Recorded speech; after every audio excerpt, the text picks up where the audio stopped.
Hello everyone, welcome back to the Five Star Moms channel. Today we're talking about 5 practical meal prepping and planning steps. Yeah, quite different from the usual things that has to do with self-care and dealing with coping mechanisms and how to get rid of things that make us very angry. So today, talking about 5 practical meal planning and meal prep methods that will help you and help someone else around you. So the first thing we'll be talking about is to plan your meals in advance. Yeah, so that's one of the things that can be frustrating. I mean, you wake up in the morning and someone says, "What are we having this morning?" I'm like, fresh air, my dear. If you are ready to serve a plate of fresh air and some water, be satisfied. But you can't do that. If you were a single lady, even if you were married to somebody who didn't care, you still have to provide meals. So it's best to have a timetable that works. I mean, so there's a way you can create a timetable that is just very unrealistic and say, "Oh, this morning I'm going to make moi moi." On a Monday morning, that's not possible because you would work. Even if you do not work, why would you prepare moi moi on a Monday morning? Who do you want to be sleeping at the office? Moi moi and maybe pap, or moi moi and custard? That doesn't work. So we have to create a very realistic plan. So there are tips to it. In the morning, you eat as morning should be your heaviest food, or in the afternoon, but in the night it should be as light as possible. Then you do not have to give a man or everybody in your house swallow every night, except you are very okay with pot belly. If you are, do you? But me, I'm not. So nobody's going to be eating swallow every night in my house. No way. And well, it also causes diabetes, aside the joke of pot belly. So avoid eating late at night. Make sure you include fruit on your meal plan.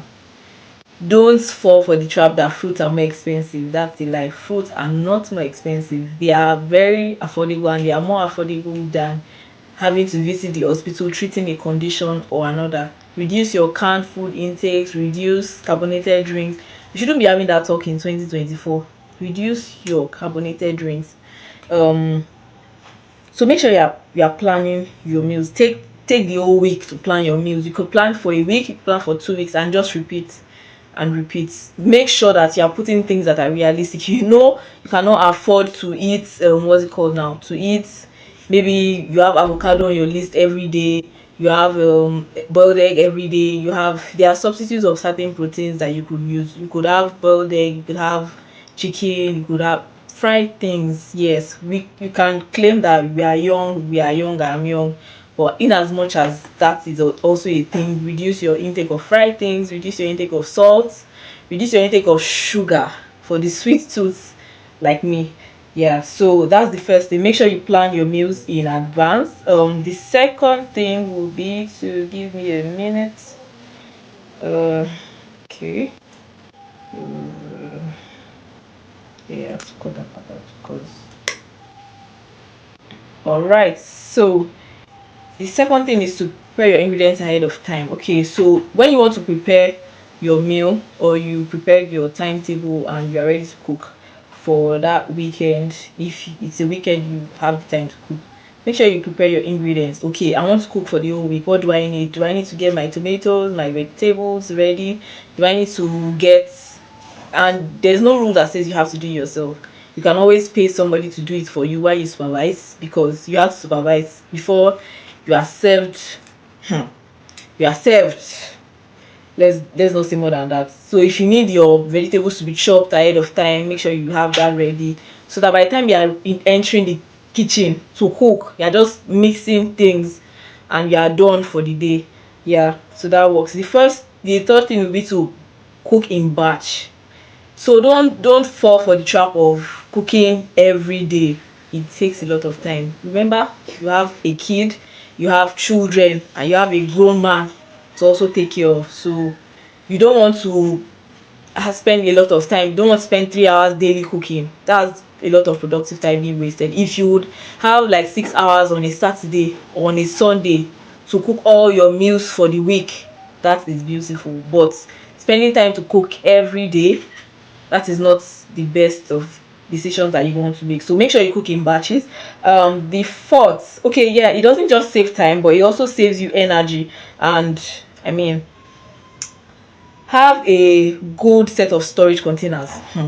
So storage containers are lifesavers. Have containers where you can save the amount of food that all you just need to do is bring it out and warm, whether you want to go the traditional route of warming in a pot or you want to use a microwave.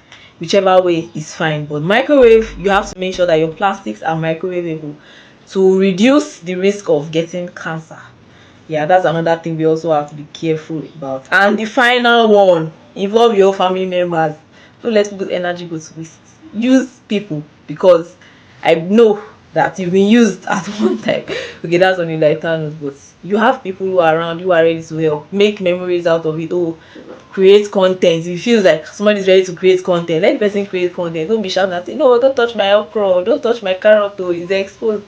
Let people have fun with the food that they are preparing, with the food that they are making.